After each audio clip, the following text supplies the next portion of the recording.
This is how to refill Brother TN830 toner cartridges using an Inkowl toner refill kit to save up to 85% on your printing costs. Step 1. Remove these two screws. Step 2. Carefully remove the cartridge end cap. Step 3. Gently pull out the drive gear.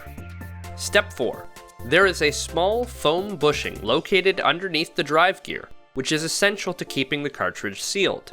Ensure that this bushing remains in position. If it has come loose, press it back into position using a small flathead screwdriver. Step 5. Carefully remove the toner plug. The best way to do this is to use a blunt blade, working around the plug, pushing in towards the center gently in order to loosen it. Finally, once the plug has been loosened, it will pop out easily. Step 6. Empty out all the old toner. This is extremely important to preserve print quality. Here is a bottle of Inkowl's high-quality toner for Brother TN830. Step 7. Pour the whole bottle right into the cartridge. Step 8. Put the plug back into place and reassemble the cartridge.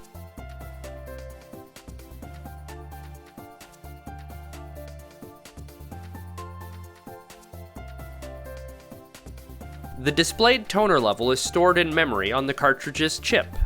However, replacing the chip is not required for the printer to work. To allow the printer to continue printing even once the toner level reaches empty, follow the appropriate instructions for your model. This way, you can print indefinitely, with no need to ever replace the cartridge chip. Congratulations! Your cartridge is ready to be installed. You just saved yourself $70 and threw one less cartridge into the landfill. Take a moment, think green, think refilling, think Inkowl.